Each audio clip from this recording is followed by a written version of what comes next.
Platting Board hearing will come to order. It is April 2nd, 2014, and it looks like it's 6:31 p.m. May I have roll call, please? Mr. Story? Mr. Abel? Here. Mr. Fuller? Here. Mr. Young? Present. Mr. Cole? Here. Mr. Kange? Present. Mr. Edmondson? Here. Mr. Walker? Here. Ms. Enix? Excused. Thank you.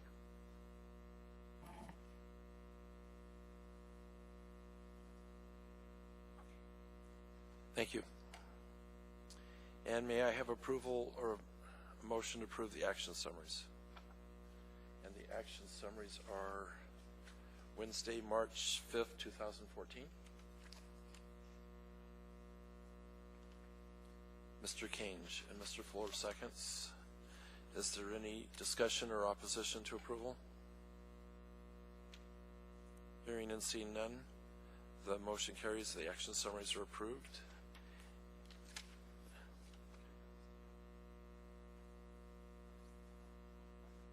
May I have a motion to approve the minutes for Wednesday, February 5th, 2014, and Wednesday, March 5th, 2014.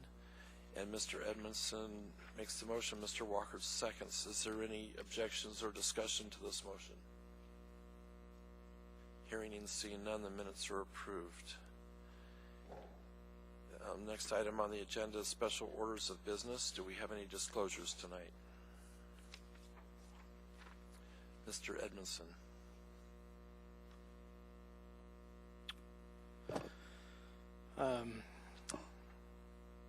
Mr. Chair, in Resolution 2014-006, it was case S12031-2 under resolutions for approval. I was not in attendance for the February 5th meeting, so I'll have to abstain from that particular case. Thank you.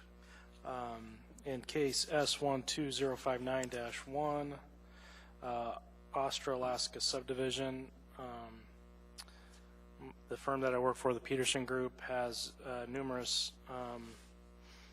dealings with the petitioner, Cooking Lot Housing Authority.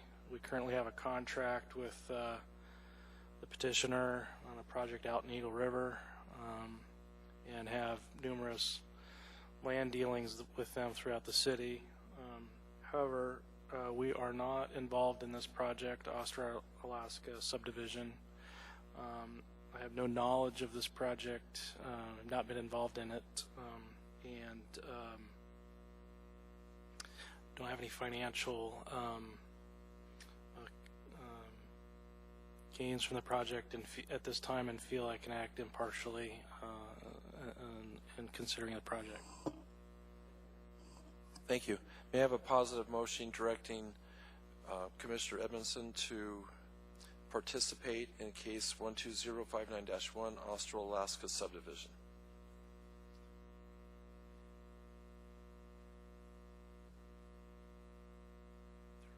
His name is up here, so he's not. That had to be cleared.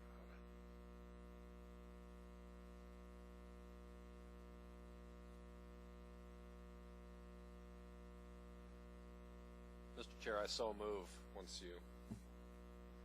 Thank you. Mr. Kange moves and Mr. Walker seconds.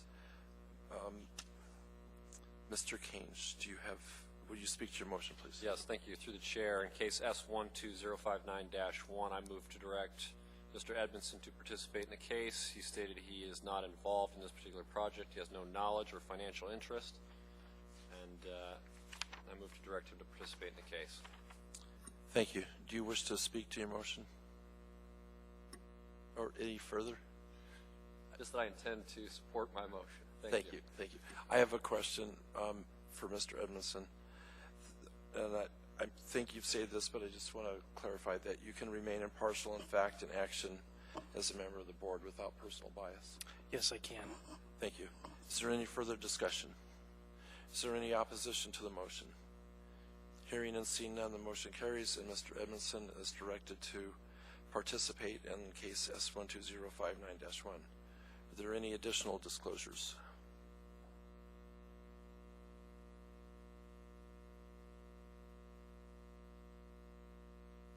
Mr. Abel.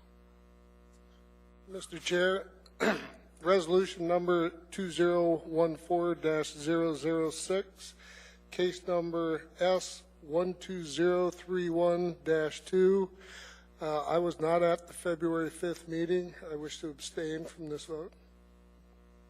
Thank you.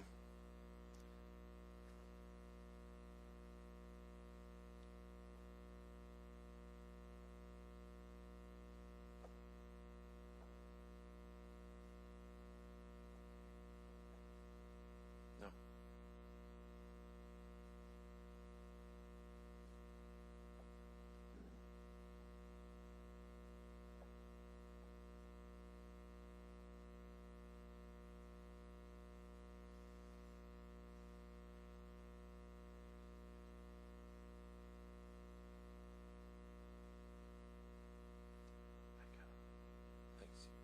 Is there any additional disclosures?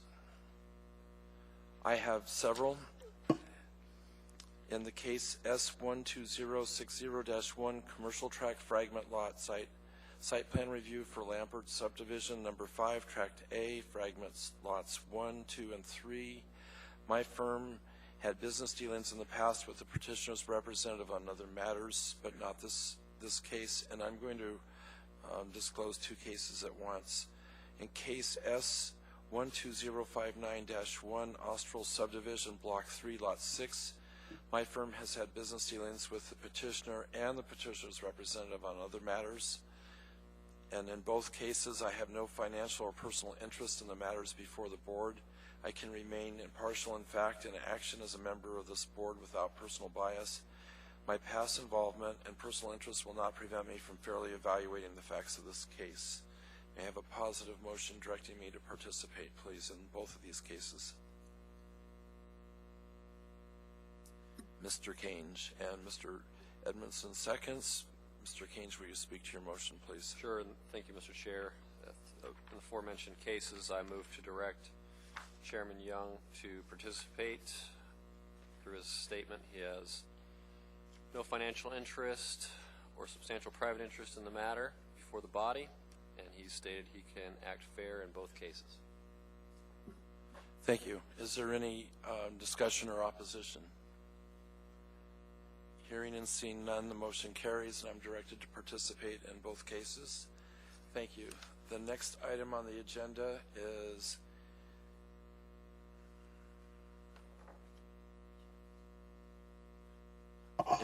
the informational items in the abbreviated plat action summary for March 3rd, 2014, and we do not need to take action. Is there any discussion of this matter? Hearing and seeing none, we're going to move on. The next item is the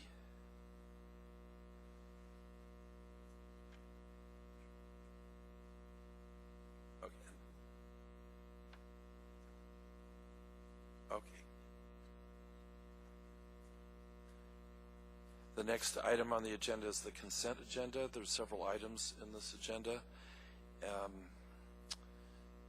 Does anybody want to pull one of these two items, or should we vote on as just the consent agenda?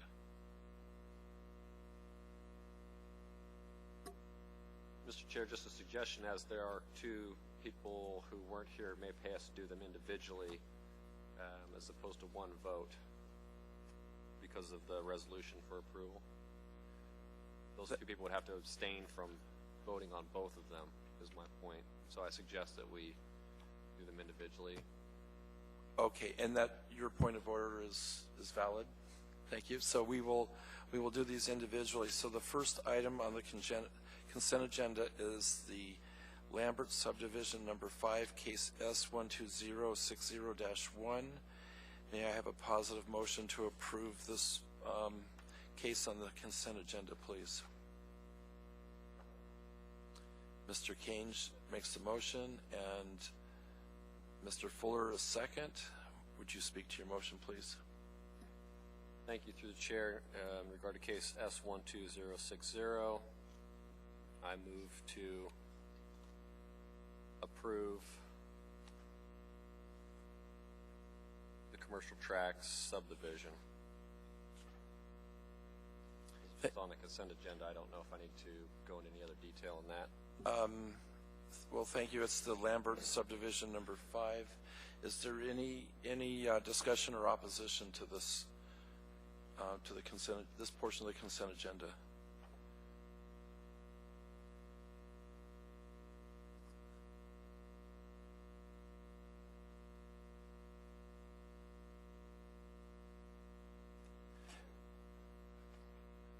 Hearing and seeing no objection, this motion carries.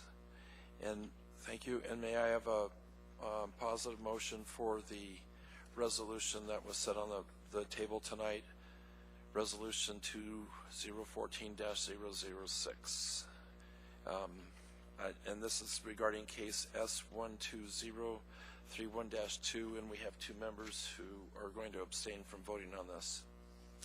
Mr. Kange makes the motion, and Mr. Walker seconds. Mr. Kange, will you speak to your motion, please? Thank you, Mr. Chair. With regard to case, or the resolution 2014-006 and related case S12031-2, I move to approve the resolution. Thank you. Is there any objection to this motion? Any discussion? Hearing and seeing none, motion carries. We are now in old business, and we're going to begin the public hearings. The first case is S12059-1, Australaska subdivision. May we have staff's presentation, please? Thank you, Mr. Chair.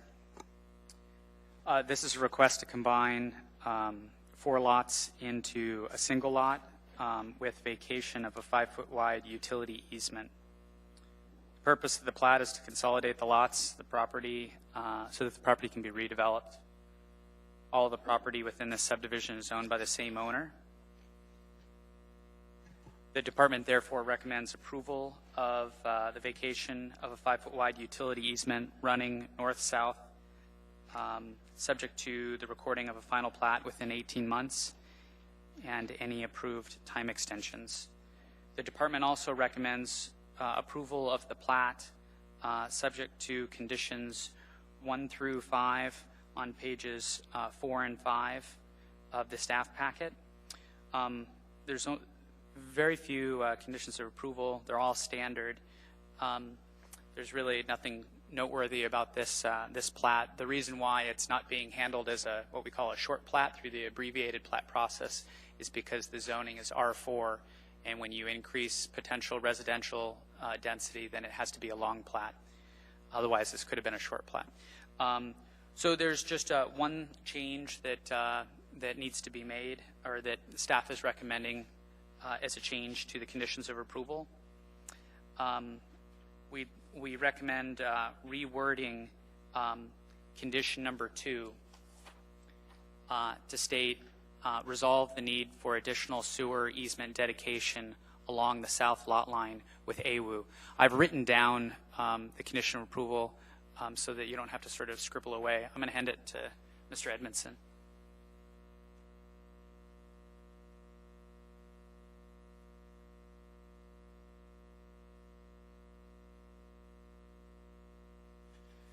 So the purpose of the change is that Paul Hatcher from Anchorage Water and Wastewater Utility is in dialogue with the property owner about whether or not additional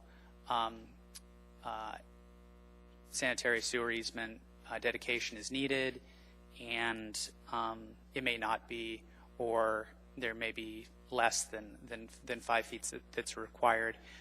So the wording of the condition is just to give them, it's adding the word resolve, and it's just giving the petitioner flexibility to work that out with AWU. That's all that I have. I'd be happy to answer questions, and the petitioner is here as well. Thank you. Before I open the hearing to public comments, the procedure by which the public may speak to the Platting Board at its meeting is after the staff presentation, which is now. After the staff presentation is completed on public hearing item, the chair will ask for public testimony on the issue Persons who wish to testify will follow the time limits established in the Commission Rules of Procedure. Petitioners, including all of her representatives, have 10 minutes. Part of this time may be reserved for rebuttal. And to be clear, if you don't reserve any of your time for rebuttal and you have time remaining, you're allowed to use that for rebuttal. But if you specifically choose to reserve time, for example, 2 minutes, if you choose to reserve 2 minutes, then your initial time will only be 8 minutes and you'll still have your 2 minutes for rebuttal. So if you want to reserve it, please let us know at the beginning. Representatives of groups, for example, community councils, PTAs, have 5 minutes, and individuals have 3 minutes. When your testimony is complete, you may be asked questions by the board. You may only testify once on any issue unless questioned by the board. Any individual may have appeal rights relating to any action the Platting Board takes. Appeal of this decision or any of the conditions is governed by AMC 21.11.304. The decision of the board at the scheduled public hearing shall become final 7 calendar days after the date the decision is made on the record, unless a written request is submitted to the Planning Division prior to the expiration of the 7th day to prepare a written decision based upon the record made at the hearing, and the request is accompanied by a written notice of intent to appeal. Adoption of the written decision by the Platting Board becomes the final appealable decision.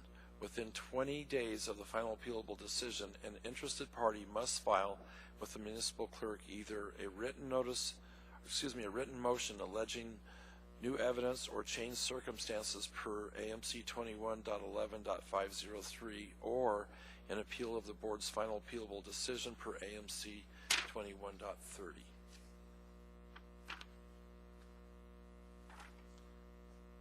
We will now open the hearing for the public hearing portion of this process, and will the petitioner's representative please come forward, state your name, and let us know if you'd like to reserve time for rebuttal.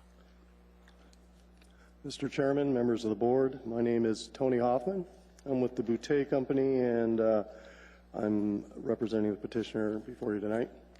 I would like to reserve whatever I have left when I'm done. This is not going to take more than 2 minutes. We've worked with the staff, and basically with the revision he quoted on item 2, resolve the need for additional sewer easement, we agree with staff and really have no comments on this. Thank you. You have 9 minutes and 28 seconds left for rebuttal. Thank you. Are there any questions of the petitioner's representative? Thank you, Mr. Hoffman. Thank you. Is there anyone from the public wishing to testify tonight on this matter? Anyone at all? Hearing and seeing none, it's back to you, Mr. Hoffman. Do you want to use any of your 9 minutes and 28 seconds? And Mr. Hoffman's indicating no. So I'm going to close this portion of the public hearing. The matter now rests with the board. And may I have a positive motion for approval? Mr. Chair, Yes. did you give an opportunity for the audience to testify? I don't believe anyone's here, but Yes, I did. Okay. And nobody came forward. okay, sorry. Well, thank you. I like it when you're watching out for me. Mr. Walker. Mr. Walker, would you state your motion, and Mr. Kane is going to second. I move to approve the vacation of a 5-foot wide utility easement running north-south, subject to the recording of a final plat within 18 months and any approved time extensions, and that is for matter S120591, Astra Alaska Subdivision Block 3 and Lot 6A. Thank you. And Mr. Keynes, you're going to continue second. Is there, Mr. Walker, will you speak to your motion, please? Well, I find that this property was, the motion was properly posted more than 21 days before the hearing today, that the 5-foot wide utility easement is going to be excess, doesn't actually serve any other property, there's nothing in it, there are no objections to the vacation from any of the utilities that might occupy the space, and removing the easement will facilitate the redevelopment of the property. Thank you. Is there any additional discussion? Yes, through the chair, just wanted to make sure that we were changing item B2 to the new language, starting out with, oh, sorry, I withdraw that. That will be in the next approval. But is there any additional approval to our discussion for the vacation of the 5-foot wide utility easement? Any additional findings? I will add a couple of myself. I'm going to support this motion, and I've, besides the items that Mr. Walker brought up, I want to note in the findings that there were no public comments and there were no objections to this. So if let's take a vote. Is there any opposition to this motion? Hearing and seeing none, the motion carries. And may I have a motion for approval of the plat for 18 months with conditions, please? And Mr. Walker moves. Mr. Walker, will you state your motion, please? As the matter S12059-1 Astra Alaska Subdivision Block 3, Lot 6A, I move for the approval of the plat for 18 months subject to the conditions 1 through 5 found on pages 4 and 5 of the staff packet. With the modification of item 2 to read, resolve the need for additional sewer easement dedication along the south lot line with a WWU. Thank you. Is there any discussion or findings?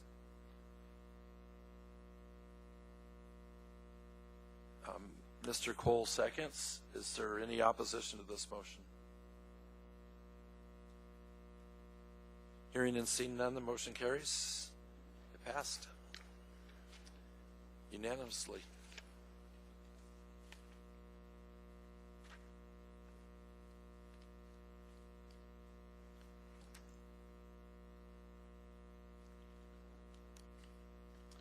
The next item on the agenda is case S12057-1, Rolling Hills Estates Subdivision. May we have staff's analysis and presentation, please? Thank you, Mr. Chair. This is a request for removal of a restrictive plat note on Lot 6 of this subdivision.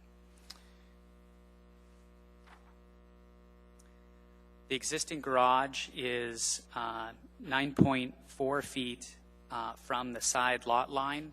The plat note requires a 10-foot side yard setback, but the zoning only requires 5 feet. So the granting of this removing this plat note for this individual lot will greatly help this property owner. It will not affect any other properties in the subdivision. There have been no negative comments from the neighborhood. Be happy to go into greater discussion of this if you like. That's really what this is all about. Thank you. Thank you. Are there any questions for staff?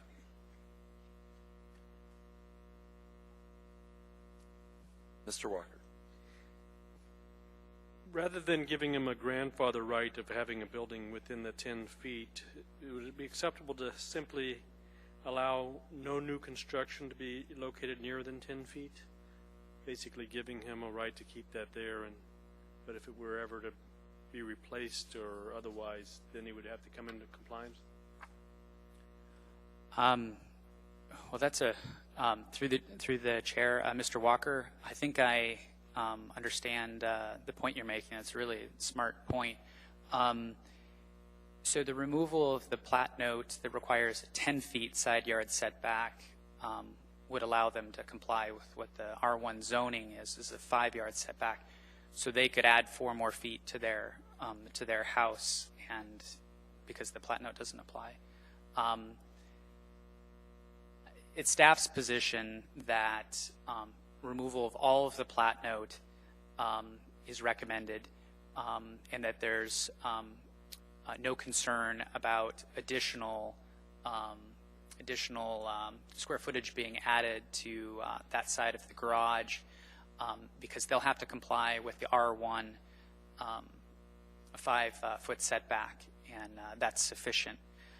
However, one could make that theoretical argument that, well, he'll get a special exception that his neighbors don't because they have to meet 10 feet. He's only got to meet 5. But all the other R1 districts in the entire city, are stretching from Eklutna to Portage, only have to meet the 5-foot. So staff's fine with just removal of the plat note for that one lot. But if you wanted to do what you were describing, we'd have to word something. Thank you. Thank you. Are there any additional questions of staff? Hearing and seeing none, will the petitioner's representative please come forward? State your name for the record and let us know if you'd like to reserve any of your time for rebuttal. Good evening, and thanks for the opportunity to speak. My name is Kevin Layu. I'm the owner of the property.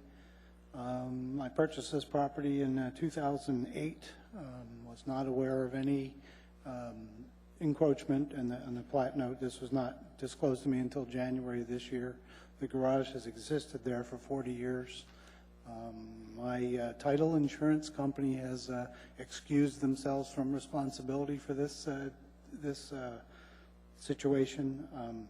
I have no plans to build there or do anything to the garage. I am in the process of getting a building permit to add on to my home. That's when this was discovered, but it has nothing to do with this part of the property. And any addition I'm doing to my home right now is well within the plat note limits elsewhere on the lot. It would be a financial hardship for me to have to move my garage in order to comply with the plat note. So I do request that you can, however you want to word it, is fine with me, as long as I don't have to tear down my garage and move it. Thank you. Thank you. You have 8 minutes and 50 seconds for rebuttal. Is there any questions for the petitioner? Thank you. Thank you. Is there anyone in the audience wishing to testify on this matter tonight? Anyone at all? Hearing and seeing none, would you like to use any of your rebuttal time? And the petitioner's shaking his head in a negative manner. So the public hearing portion of this hearing is closed, and the matter now rests with the board. May I have a positive motion, please? Mr. Walker. I move to approve the request for the removal of the building setback requirement in Plat Note P487 for Lot 6, Block A, Rolling Hills Estate Subdivision. That is for case S12057-1, Rolling Hills Estate Subdivision. Thank you. And Mr. Edmondson seconds. Mr. Walker, will you speak to your motion, please?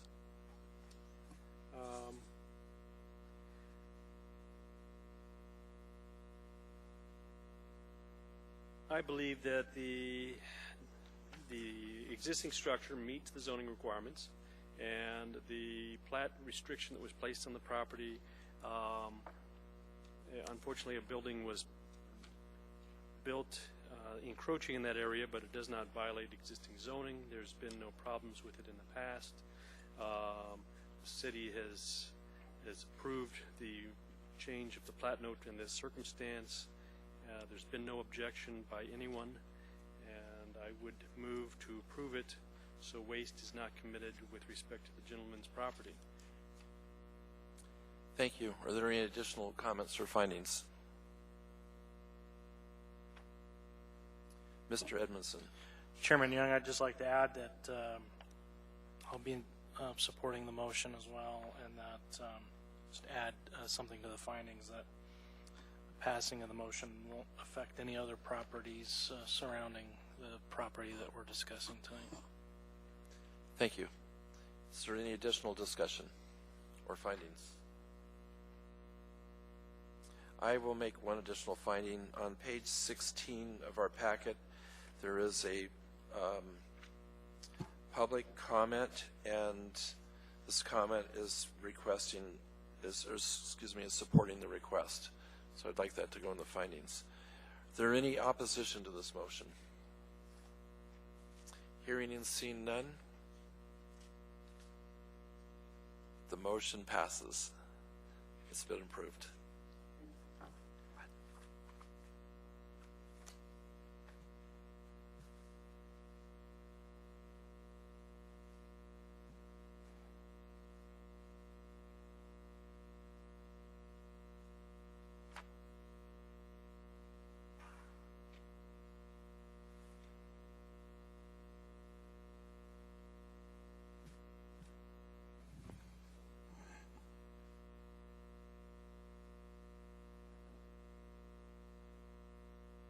Next item on the agenda is case S12058-1, Harmony Ranch Subdivision and Eaglet Airy Subdivision. May we have staff's presentation, please? Thank you, Mr. Chair. This plat is a request to subdivide 2 tracts of land into 12 lots and 2 tracts with variances from design standards for cul-de-sac length and design standards for lot frontage and access. This platting action is being initiated to facilitate the future development of 20 acres of property. The property owner has established a wetlands mitigation bank on Tract A for the remaining approximately 100 acres to be preserved in perpetuity. I think the Great Land Trust is getting that land preserved. In terms of the variances, it appears that the standard of approval for all 4 the standards for a variance, the standards of approval for the 4 standards of approval for the variances to be approved are met, with the exception of standard number 3. Standard number 3, such variance will not have the effect of nullifying the intent and purpose of the subdivision regulations or the comprehensive plan of the municipality. This standard appears to be met for the variance for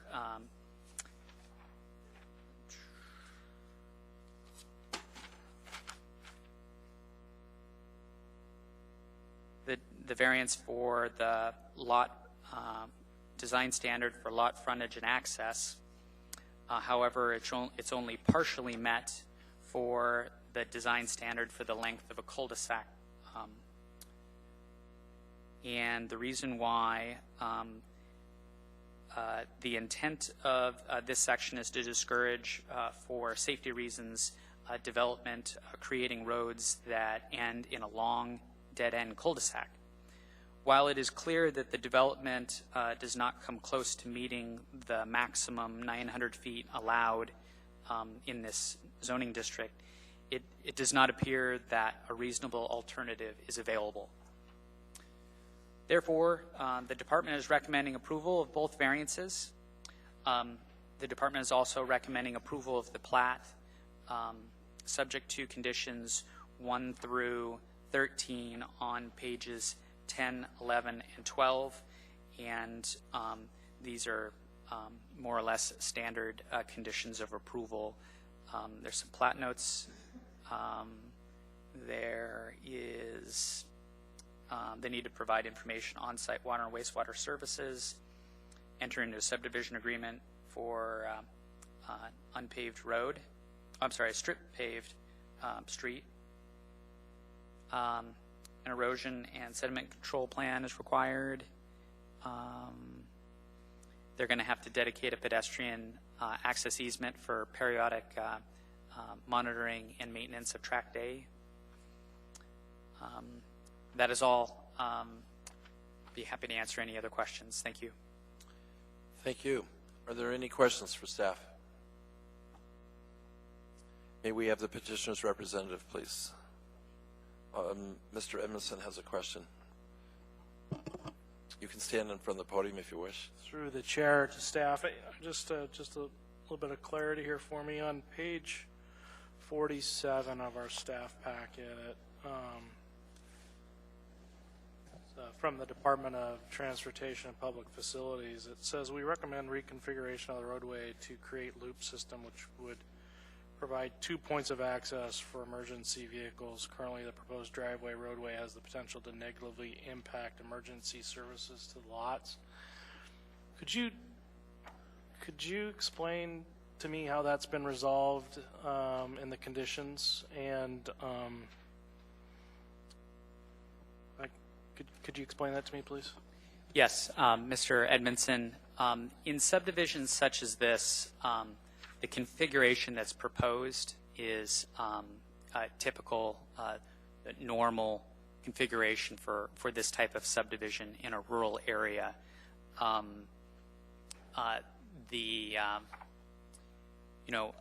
long street that dead ends in a cul-de-sac in a rural area, especially in the case of a park or as this is going to be preserved wetlands, that is typical.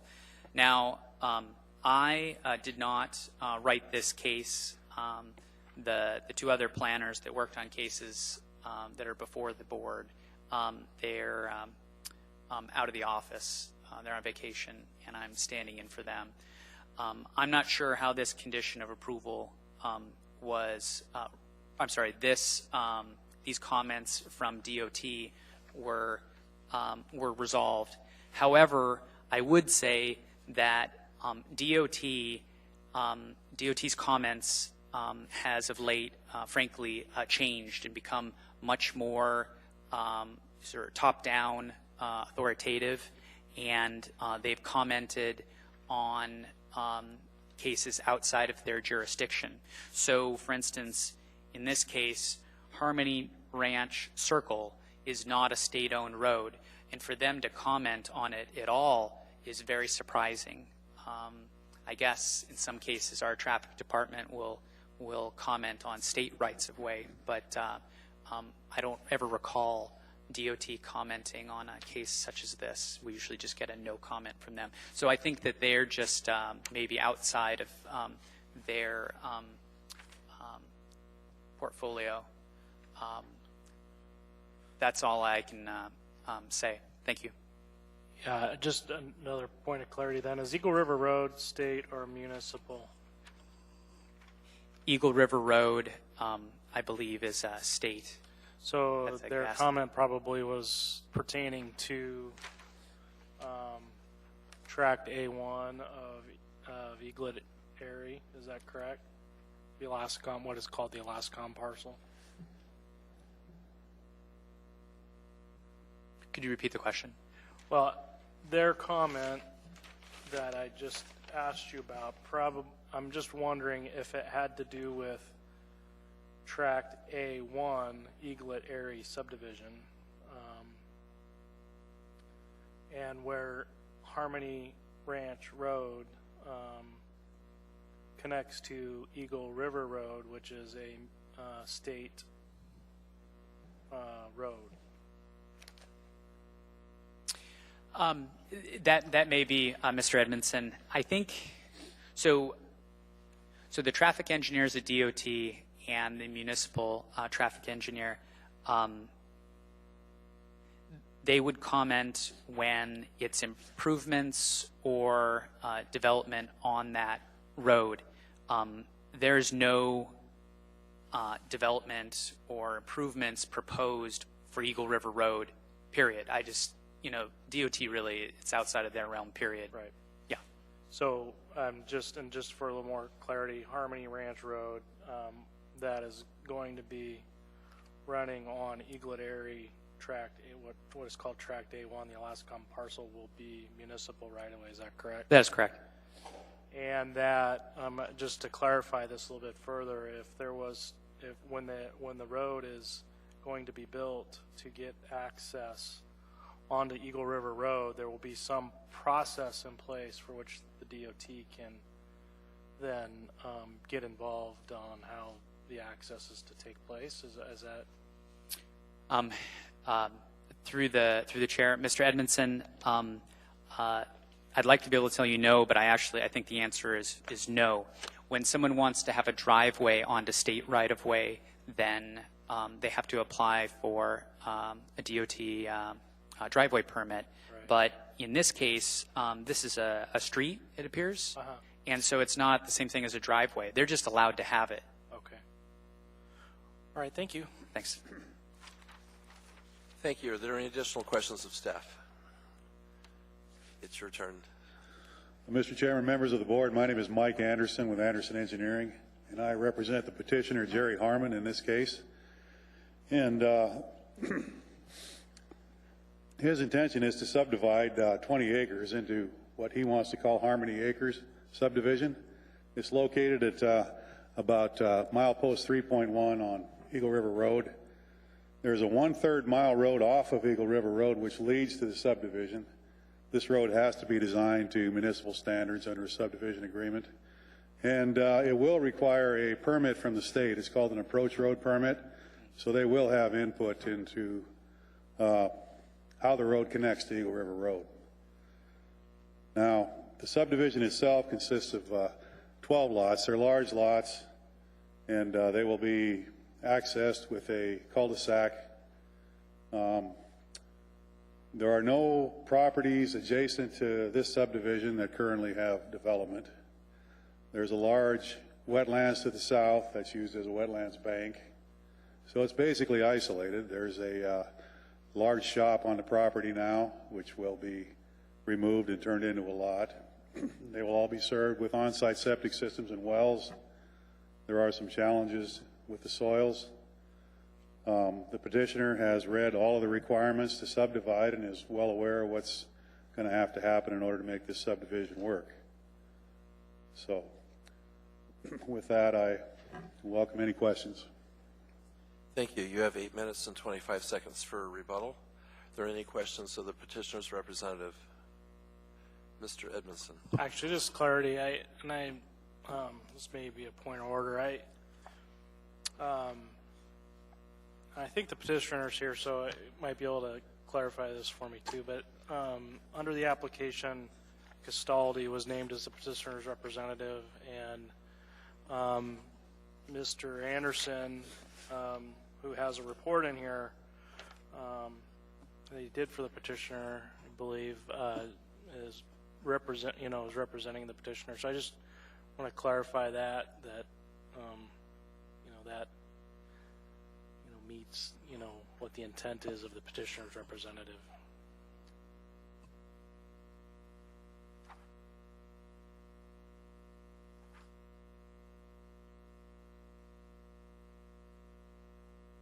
And like I said, the petitioner could probably, clarify. Thank you. That for us. Thank you, Mr. Edmondson. On page 27, there is a letter of authorization, but it's not authorizing Mr. Anderson to represent them.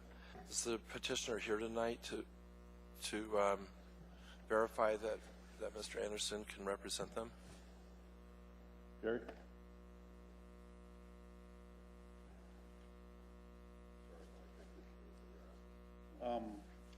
You need to state that you authorize me to represent you here. Oh, okay. Yes, I do. I'm sorry. Thank you. Okay. That's resolved. Thank you, Mr. Edmondson, and for picking up on that and catching that. Now, are there any additional questions or any questions for the petitioner or the petitioner's representative? Thank you. You have 8 minutes and 25 seconds for rebuttal. Thank you.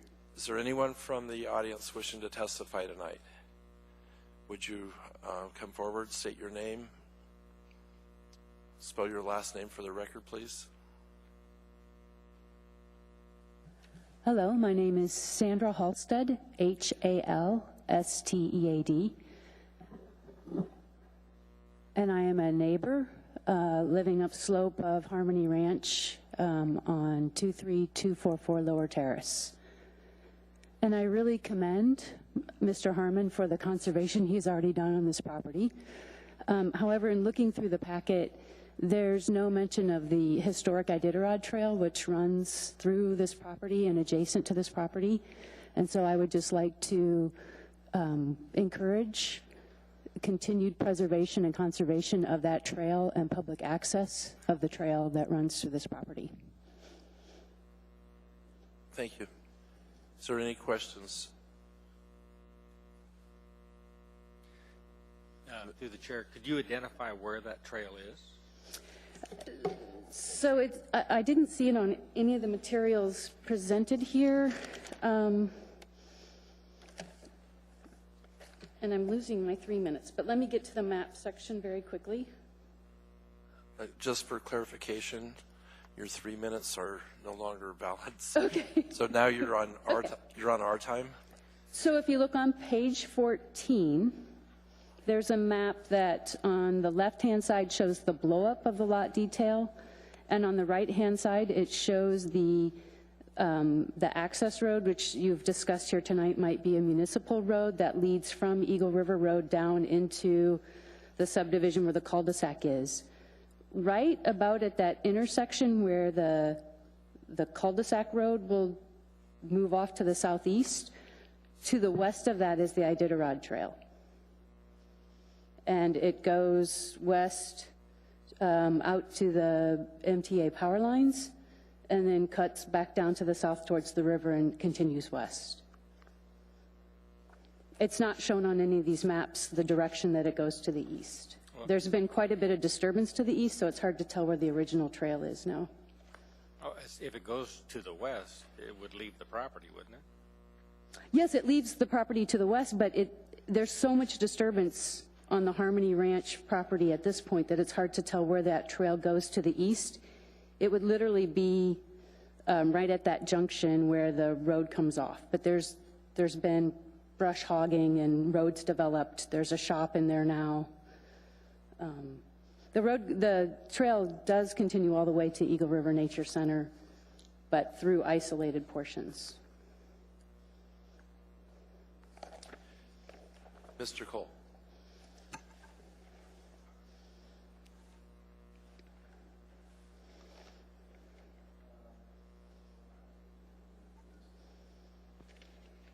do think that, have you advised the state, because those historic trails the state has identified generally under RS 2477, and that would be the place it would seem like you might want to tell people if that's the case. I'm not sure we can do anything about that here. Okay. We were hoping it would just be considered as a part of this decision. Well, as a point of order, I guess I could ask them, but my understanding is that's not our role, but you might want to actually talk to the people at the Department of Natural Resources. They have a specific division that goes around and identifies properties that may have what are known as RS 2477 easements for historic trails. Okay.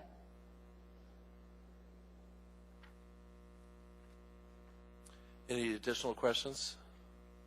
Thank you very much. Thank you. Is there anyone else wishing to testify tonight? Anyone at all? Hearing and seeing none. It's back to you, Mr. Anderson. Do you have, oh, Mr. McLaughlin. Thank you, Mr. Chair. I looked through the packet and I didn't see any comments from the non-motorized transportation coordinator, otherwise known as the trails coordinator. And since I didn't see her comment on this, I wonder if maybe she was on vacation or didn't catch that there may be a trail.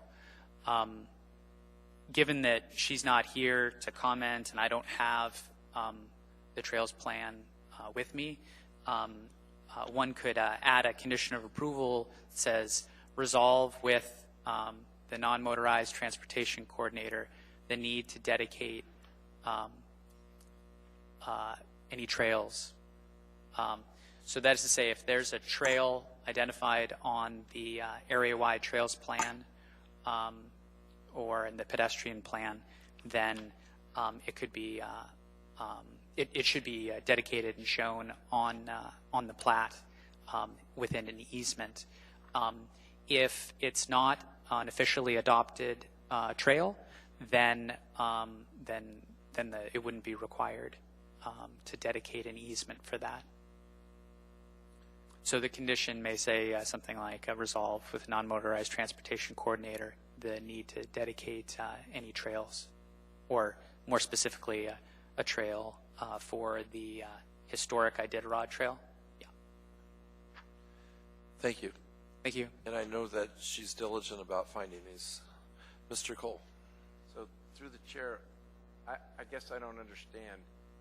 Would she not have received this package because she's on vacation? Nobody else checks these things?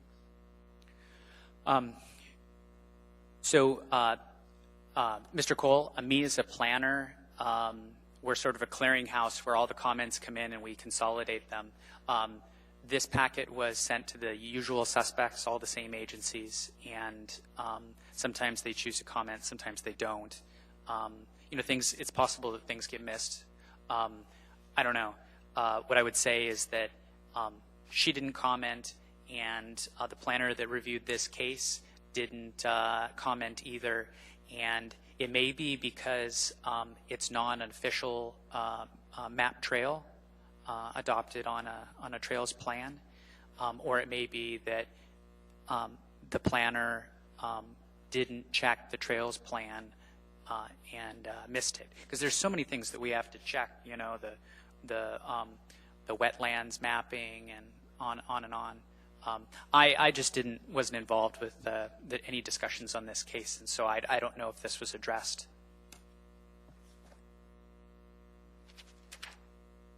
But I guess so we don't have any comments whatsoever from that department.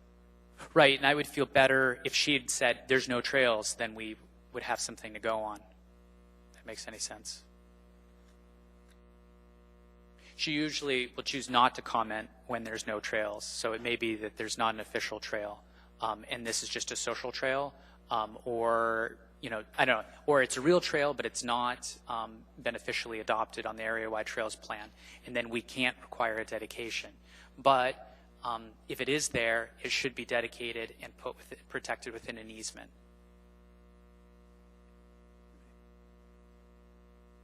But if it's an Iditarod Trail, wouldn't that be an RS 2477 that the state steps in anyway?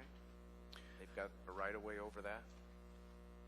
Well, easements can be obtained by document with platting actions, whether it I can't speak to the state's process. I don't know, but I'm very familiar with our process, and we go to this map, the area-wide trails plan, and if it shows a green trail that's either built or not built that runs through the property, then when there's a plat on that property, we're required to dedicate an easement protecting it, and that's worked out between the non-motorized transportation coordinator and the property owner.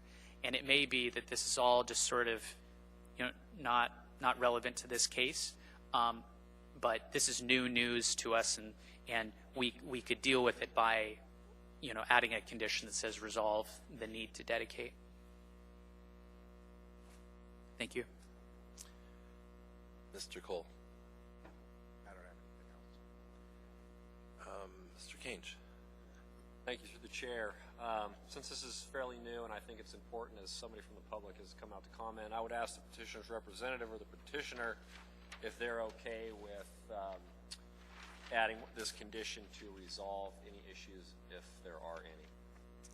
I think that's a good idea. I'm going to call them back after we have this discussion. Thank you. Mr. Walker. If I could, through the chair, the staff, I'd like to turn your attention to page 53 in our staff packet. I think we have some information here from the city suggesting that we need to address the issues that we're now discussing with the non-motorized transportation coordinator. Is this the limit of the comments that we have from them on this topic?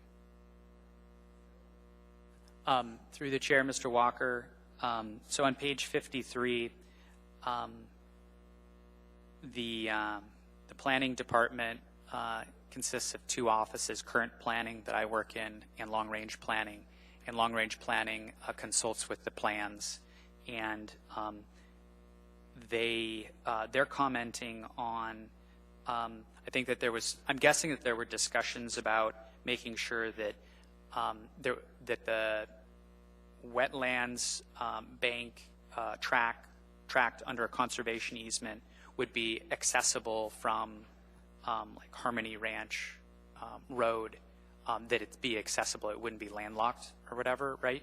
Mm-hmm. And I think that that's the trail that they're talking about, is that there just be access provided to that wetlands bank.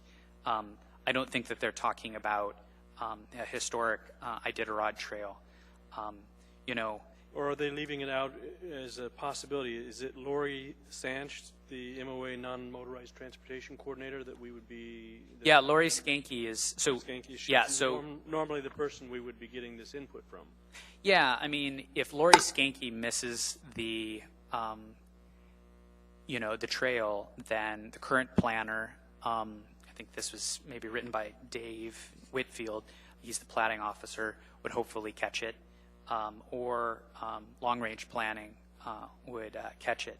It may be that there's just no officially adopted historic Iditarod trail in this location, and that's why. It's just that there's no verbiage to it in the report. So one fix might be to simply change condition 10 found on page 11. That's where you're already talking about resolving things with non-motorized transportation coordinators. So if we expand that issue to also address any possible Erie White Trails plan, and simply solve the problem in changing that condition? Through the chair, what we try and do in crafting these conditions is to only deal with one issue per condition, right? So sometimes, so you won't see a lot of ands, do this and do that, because the idea is that each condition stands on its own, and that condition number 10 speaks to pedestrian access for periodic monitoring and maintenance of Tract A, and the location should be resolved with a non-motorized transportation coordinator. So I posit that you add a new condition of approval that says resolve with the non-motorized transportation coordinator the need to dedicate an easement over the historic Iditarod Trail. It's a separate issue. If they were to give a easement for an existing trail, then this is for a new trail, right? They here. wouldn't need a new trail, right? I mean, if there is a historic trail to be had that's already protected by an easement, then they wouldn't need a new dedicated trail. No, I through the chair, Mr. Walker. So I think that there are two separate issues. One is access to Tract A for purpose of checking out Tract A, right? Maintenance of periodic monitoring, maintenance of Tract A. There's a separate issue raised by a member of the public, which is, hey, if there's a trail that's an officially adopted trail, then that should too be protected within an easement.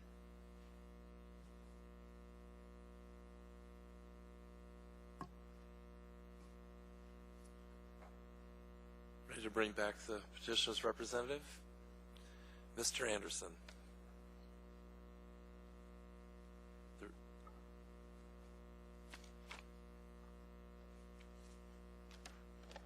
I don't think the petitioner would have a problem with that if there was a condition added to do the research and find out if there is in fact a trail and the necessity of an easement.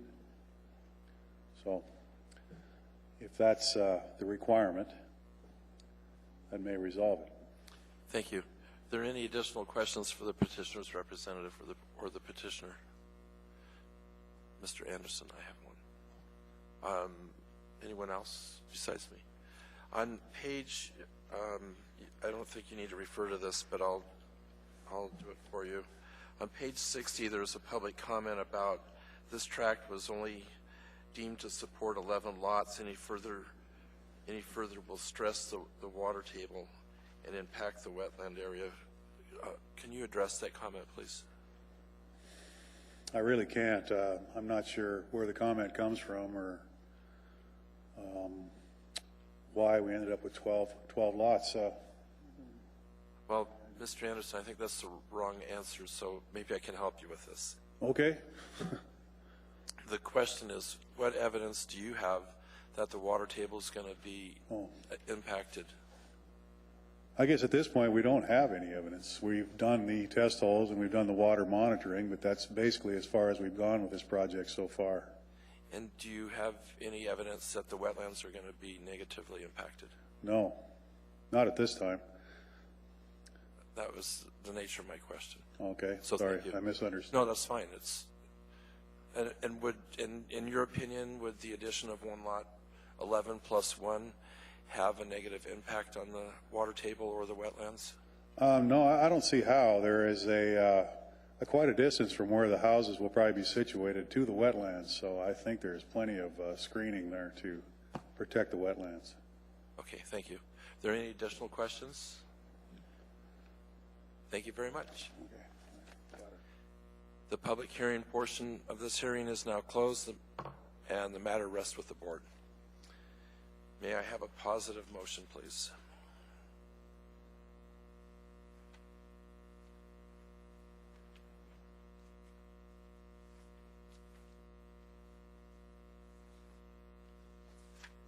Mr. Kange, would you state your motion, please? Sure. Thank you through the chair. In case S1205-1 Harmony Ranch subdivision, I move to approve the petitioner's request to subdivide 2 tracts of land into 12 lots with variances from AM's, the various statutes. I can list them all, but probably go through them in my supporting of this motion.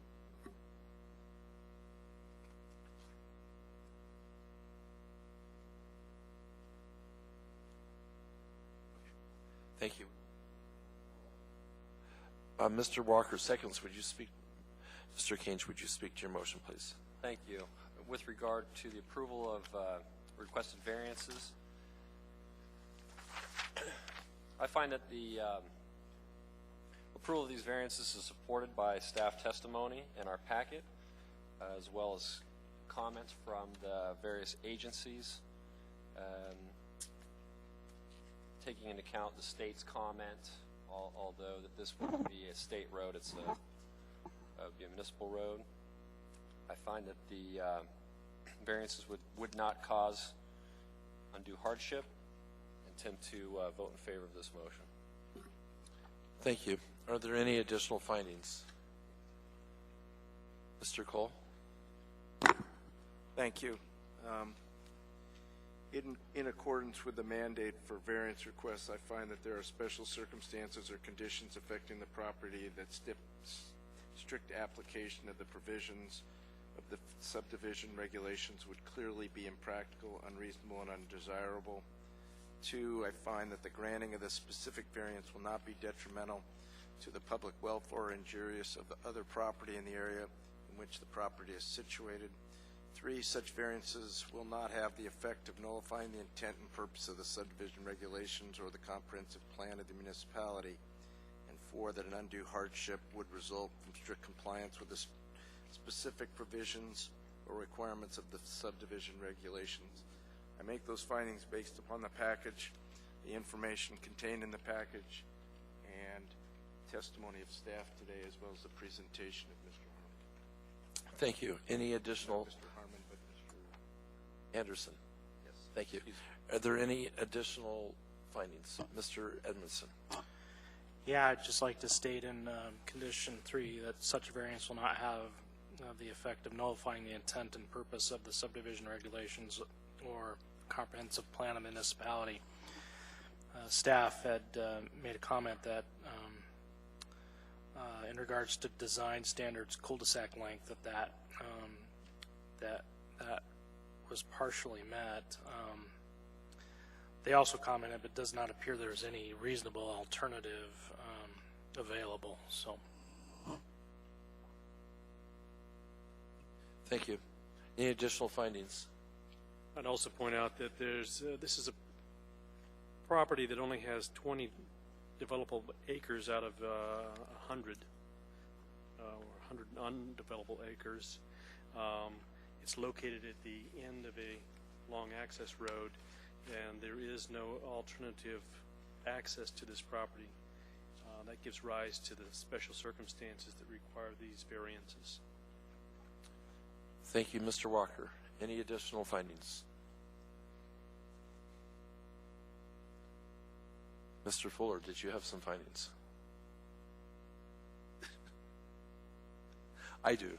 On page 60 of our staff packet, there was a public comment that said that this tract will only support 11 lots and that there will be any further development will cause water stress or will stress the water table and impact the wetland area.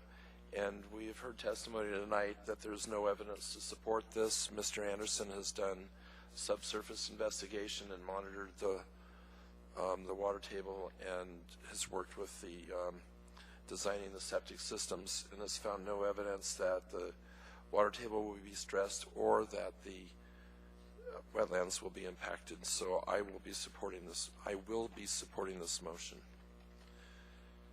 Are there any objections to this motion? Hearing and seeing none, the motion passes. May I have a positive motion for the remainder of this plat, please? Mr. Kange and Mr. Fuller is going to second. Thank you, Mr. Chair. Again, in case S12058-1, Harmony Ranch subdivision, I move to approve the plat for 18 months, subject to conditions 1 through 13. Additionally, I'd like to add a number 14, be resolving potential issues with non-transportation coordinator. And I'll defer to staff for the proper language that they would like to see in there to identify any potential historic trails. Thank you. And Mr. Fuller seconds.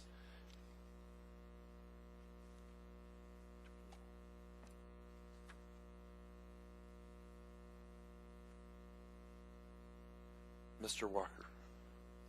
I'd offer to clarify point 14 to be the applicant to resolve with MOA non-motorized transportation coordinator and the recorded conservation easement to locate an acceptable location for access to Tract A and resolve any issues for any historic trails.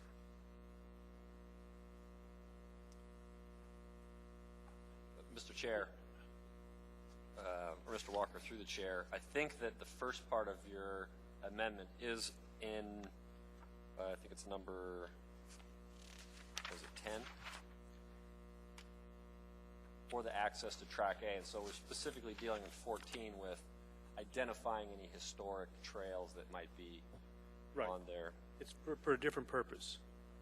Right, specifically to Iditarod or historic trails. I see Mr. Edmondson might have a comment on this. Mr. Edmondson, push your button, please. Oh, maybe I can make a stab at this. And I'm not sure if I'm out of order or not, but to help clarify Mr. Kange's motion, I would, and his item number 14, I would suggest we word it as such. Resolve with the non-motorized transportation coordinator the need to dedicate an easement for the historic Iditarod Trail.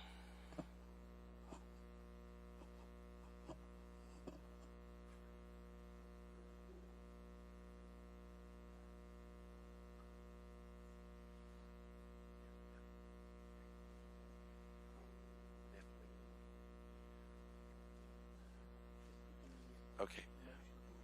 We have, for a point of clarification or point of order, we have a motion on the floor.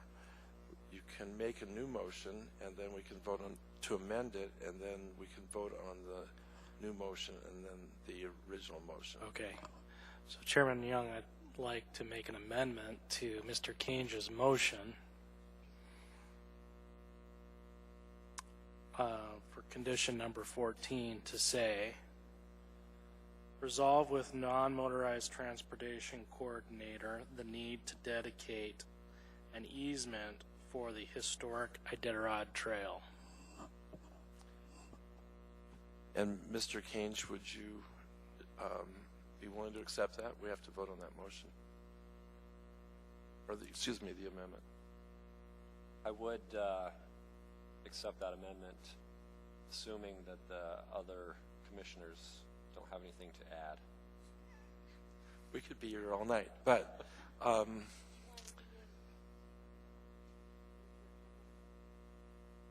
so so Mr. Edmondson, you need to move to amend. I thought I already moved to amend, but I'll do it again. We'll let you restate it. Yeah. Yeah. So Mr. Edmondson, before you go, you're going to move to amend, and then you're going to read the statement that you just read. So, Chairman Young, I'd like to make a motion to amend the motion that's in front of us to clarify condition 14 to say, resolve with the non-motorized transportation coordinator the need to dedicate an easement for the historic Iditarod Trail. You have my approval for the way you stated it. Mr. Cole. Through the chair, are we at the discussion phase, or where are we at on this? We have a motion on the floor, and we have a motion to amend the motion on the floor, and we're at a point where we can discuss it, or we can vote for it, or vote on it. Excuse me. I would just like to say that it's unclear to me why we need to identify in this amendment the historic Iditarod Trail. Certainly, we've heard something, but if we're going to have them resolve this, why don't we just say any trails rather than identify one? I guess that's my only point. I don't see why we have a need to identify this particular trail. What if they come across some other trail? Are they going to have a problem with that? I guess that's my question. Why are we identifying this one trail?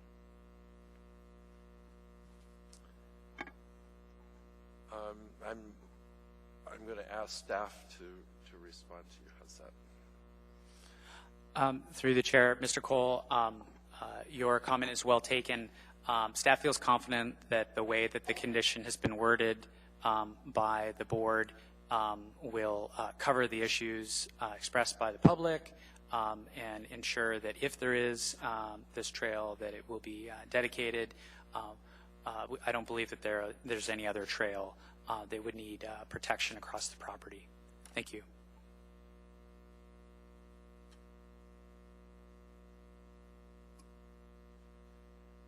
Mr. Cole, you're not satisfied with that, I assume. Do you have any additional comment before Mr. Fuller has his comment? No. Okay, Mr. Fuller. No, the reason of specificity is they're raising a point that may or may not be a fact. Personally, we did a subdivision up in Wasilla where the neighbors came in and said, well, we've been taking this trail down to your lake for 20 years. Well, that was all trespass. I mean, they created their own trail and then wanted us to carve out an exception for them to be able to access across our property. And so, I mean, anybody could come and say, well, I've been transporting across there, so I want the rights reserved. Well, that's just, we can't open it up for something more specific than what the public has identified, in my opinion.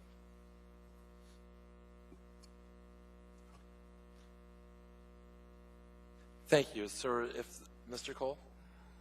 Through the chair, and I totally understand that, except that what if there is a municipal trail that runs across there? Are we prohibiting by this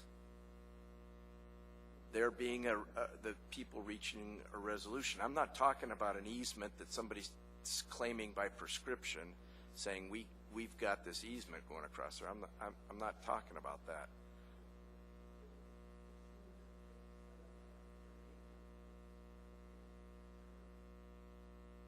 The point that they could have set aside 100 acres and then never identified any other corridors would fly in the face of logic, and you're not seeing any other coordination of trails that I can find on any of these maps that show any other intersections. There's a number of different photo pieces here, and I don't see anything that looks like a trail either. So, I mean, right now it's somebody's supposition. It's not a piece of fact that anybody has identified that I can discern. I'm going to just comment also on this, that we have a motion on the floor, we have a motion to amend, and during our discussion phase, the item, if I can clarify this, the item that we're concerned about is an opinion was offered that a historical Iditarod Trail may exist. So this is an unfounded opinion, in my opinion, and we are either going to make a motion to resolve with staff to review this and see if this opinion is factual, which is the motion on the floor, or we can vote no against this, but the petitioner's representative said that they would be willing to go along with this. I'm only trying to add clarification. Call for the question. Okay. So we're going to vote on the amendment. Is there any objection to the amendment to the motion? And the answer is yes, and so we're going to vote individually. A yes vote approves, and a no vote disapproves the amendment. And there are 6 votes in favor and 1 vote against, so the motion carries, or the amendment carries, excuse me. And now we are to the main motion. Is there any further discussion? Hearing and seeing none, is there any opposition to this motion? Hearing and seeing none, this motion passes.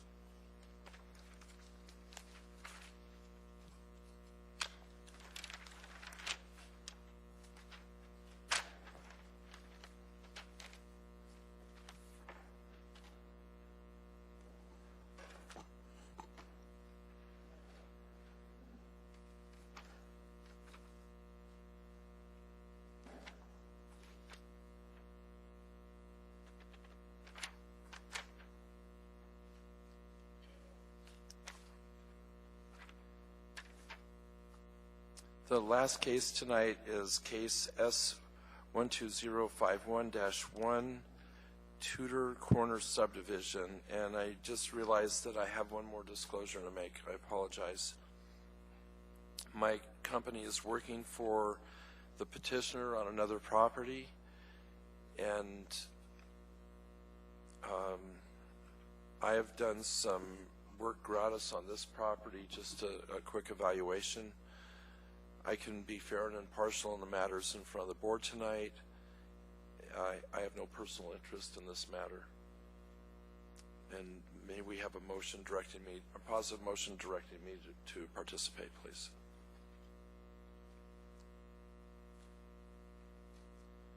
Mr. Kange and Mr. Walker. Mr. Kange, would you state your motion, please? Thank you, Mr. Chair. In case S12053-1, the Tudor Corner Subdivision, I move to direct Chairman Young to participate in this case. Thank you. Do you wish to speak to your motion? Thank you. Based on your statement, Mr. Chair, that you have no personal or financial interest in this property, and you can act fairly in the evaluation of this case, I tend to vote in favor of my motion. Thank you. Is there any opposition? Hearing and seeing none, I'm directed to participate in case S12053-1. May we have staff's presentation, please? Thank you, Mr. Chair. This is a request to subdivide 4 lots into a single lot so that the property can be redeveloped. The plat shows a 10-foot dedication to East 47th Avenue, bringing the street to a full 60-foot right-of-way dedication. The plat is also showing a 2-foot dedication to the old Seward Highway, bringing it to a 35-foot dedication on its half. Therefore, a 5-foot development setback is also required. Private development is requiring that peripheral half-street standard with type 2 rolled curb be provided to 42nd Avenue. The department's recommending approval of the plat for 18 months, subject to conditions 1 through 9 on pages 6 and 7, with one additional thing that's not shown in the staff recommendations. We'd like to add a plat note stating yard setbacks are measured from the development setback in accordance with Anchorage Municipal Code Title 21, Chapter 45, Section 140C. I'll hand this to Mr. Edmondson. This is just a standard plat note that is added when there's a development or a building setback, and it means that the yard setback, the required yard setback from the zoning, begins from the development setback.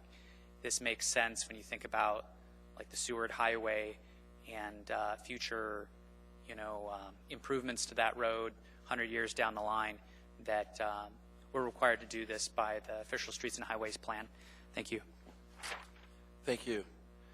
The public hearing portion is now open. May we have the petitioner's representative please state your name, spell your last name, and let us know if you have time that you'd like to reserve for rebuttal.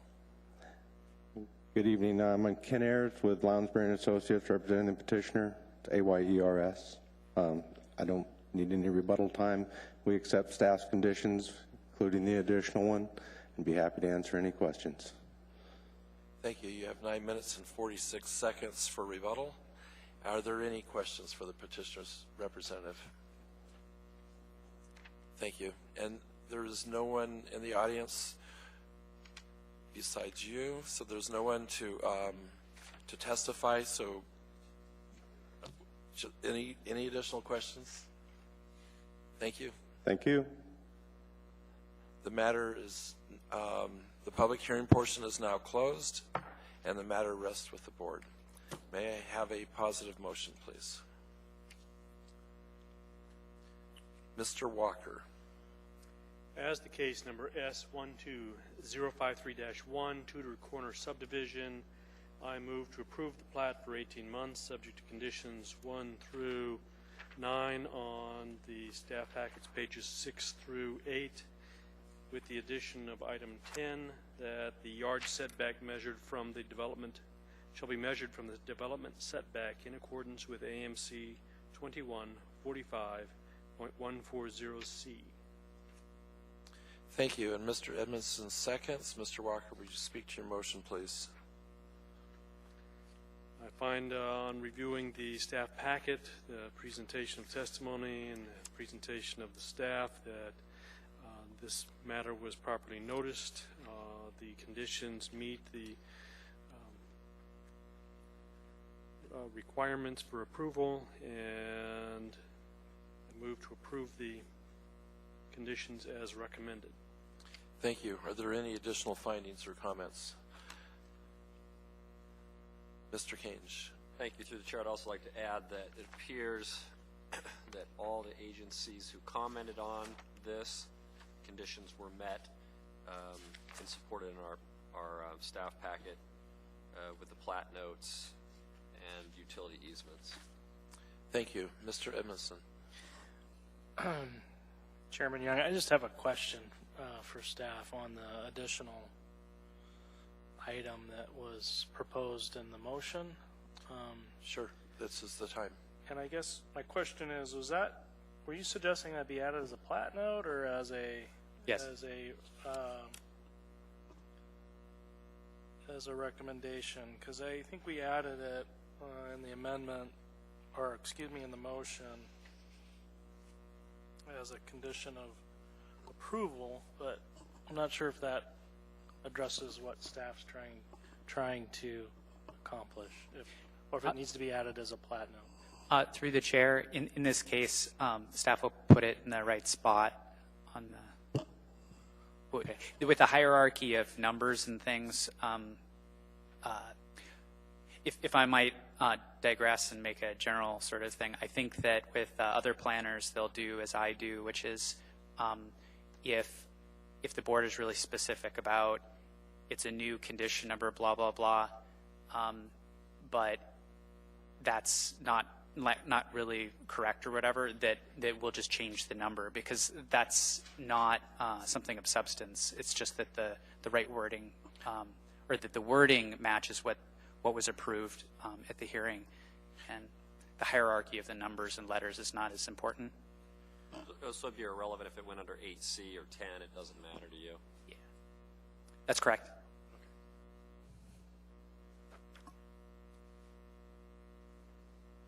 Okay, Mr. Walker, would you recommend leaving it to staff to put the correct number on it? Yeah, it looks like the correct number should be 8C. That's where all the other plat notes are at. But I would accept that. Thank you. As an amendment. Are there any additional findings or discussion? I have some. I intend to support this for several additional reasons. One, this looks straightforward to me. And that's and the other one is that there was no testimony tonight opposing this, and there are no comments from the public that are well, none, let alone in oppositions. And those are the reasons, all the additional reasons I'm going to support this. Are there any additional findings? Or is there any opposition to this motion? Hearing and seeing none, the motion passes. Thank you. And do I need to read this again? Thanks.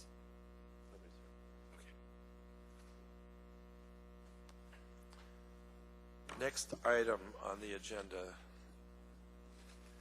we'll go quick. Are persons to be heard? Are there any persons to be heard tonight? Hearing and seeing none? No. Are there any board members' comments, any discussion from the board tonight? Hearing and seeing none, no. May I have a motion to adjourn, please?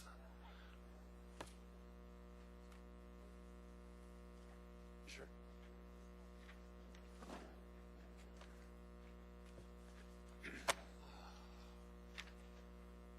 We do have one item. Mr. Edmondson moves, Mr. Walker seconds. We do have one item to discuss, but we can discuss it off the record. Correct? Okay, so the hearing is closed, and now we're going to have a short off-the-record discussion. Short.